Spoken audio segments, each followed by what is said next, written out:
Un duel légendaire entre des clubs légendaires. Dans un univers passionnant, les rencontres les plus entendues de la saison, la Liga. Avec un défi ultime depuis des années, le Classico, entre deux grosses formations qui se démarquent. Le FC Barcelone de Lamine Yamal et le Real Madrid de Kylian Mbappé. Qui sera champion d'Espagne?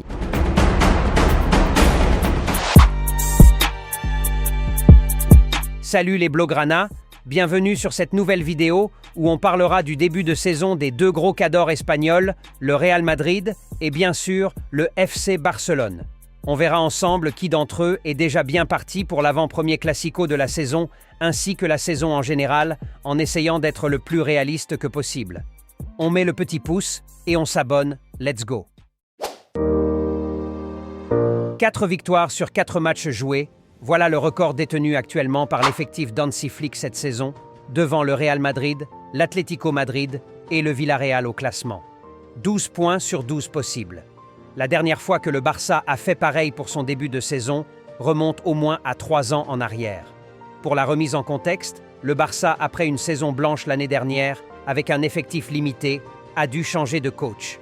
L'Allemand Hansi Flick, en remplacement du coach sortant, Xavi Hernandez.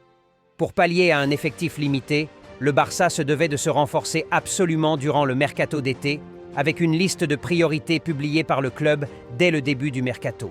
Mais faute de situation financière très compliquée et manque de moyens, le Barça ne réussira durant tout le mercato qu'à ramener Dani Olmo pour un à peu près de 60 millions d'euros en provenance du RB Leipzig et entamera même sa saison avec ce dernier dans les tribunes, faute d'inscription.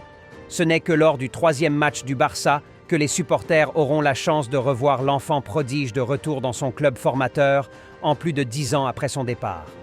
Le Barça entamera sa saison aussi avec bon nombre de ses joueurs cadres à l'infirmerie. À savoir, le patron de la défense, Ronald Araujo blessé jusqu'en décembre voire janvier de l'année prochaine. Pedri, même si ce dernier a fait son retour dès la 2e journée. Frenkie de Jong, le néerlandais blessé depuis plus de 3 mois maintenant, lors du dernier Classico de la saison précédente, et qui jusqu'alors est toujours en récupération et pressenti rejoindre le groupe à la reprise après la trêve. Et enfin Gavi, blessé pour près d'1 an maintenant, qui devrait revenir en novembre prochain, soit 1 an exactement après ses ligaments croisés novembre dernier. Un début de saison alors, avec un effectif en partie remanié, cause des blessures qui s'ensuivront même après 2 journées de l'entame.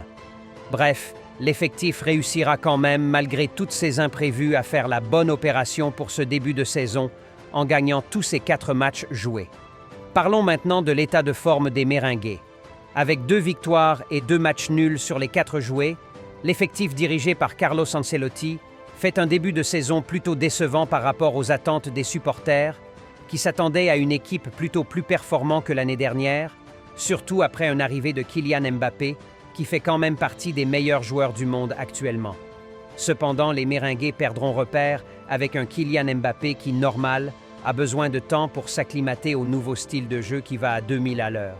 Des matchs compliqués alors, avec un Kylian Mbappé qui dézone énormément sur le côté gauche d'un Vinicius Junior qui se sent encombré et développera moins son jeu. Mais malgré toutes ces petites incohérences tactiques actuelles, le Real reste le Real et Carlo Ancelotti finira à un moment donné par trouver la bonne formule. Déjà le dernier match, même n'étant pas flamboyant, on peut déjà souligner une nette amélioration. Bon bref, tout n'est que question de temps. Il faut souligner aussi les blessés actuels importants, voire primordiaux pour l'effectif madrilène, à savoir Eduardo Camavinga ou encore Jude Bellingham. Un Real qui souffre aussi un peu visiblement du départ d'un Toni Kroos. Bon bref, 8 points alors sur 12 possibles pour le Real pour ses débuts de saison, 2e au classement derrière le FC Barcelone. Passons à une petite comparaison de l'effectif des 2 formations. Dans les buts, Thibaut Courtois au Real Madrid face à un Ter Stegen du Barça. Je suis Blaugrana, mais je dois admettre, comme tout Blaugrana qui se respecte d'ailleurs, que Courtois actuellement c'est largement au-dessus d'un Ter Stegen qui est nettement sur le déclin ces dernières saisons. Alors avantage Real Madrid en matière de gardien de but. Mais surtout, n'hésitez pas à donner vos avis dans les commentaires. Entre Courtois et Ter Stegen, qui prend le dessus selon vous? Passons à la défense centrale.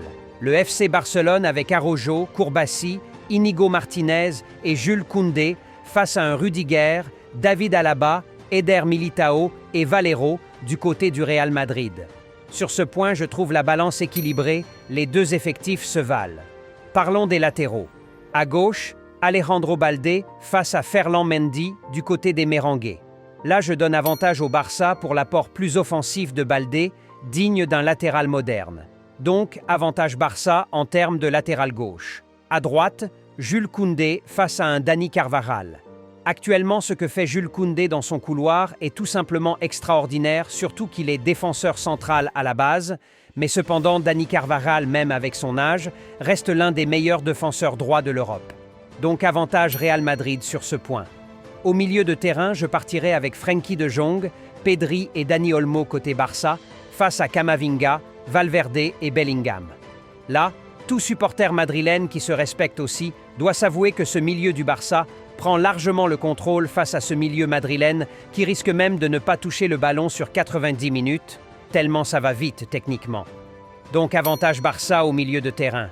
Je rappelle que vous avez la possibilité de donner vos avis, les commentaires sont là pour ça. Même si je suis sûr et certain que sur ce point, les supporters madrilènes réalistes seront d'accord. Parlons finalement de l'attaque. Là, rien à dire. Juste un Lamine Yamal, foudroie à lui tout seul, l'attaque du Real Madrid matin, midi, soir, sans prétention aucune. C'est un fait. Bon, on va être très sérieux. En attaque alors, Lamine Yamal, Rafinha et Lewandowski face aux Avengers, Vinicius, Rodrigo et Kylian Mbappé. Là sur le papier, je dirais clairement avantage Real Madrid, mais pour ceux qui peuvent comprendre, en vrai ces deux attaques se valent aussi.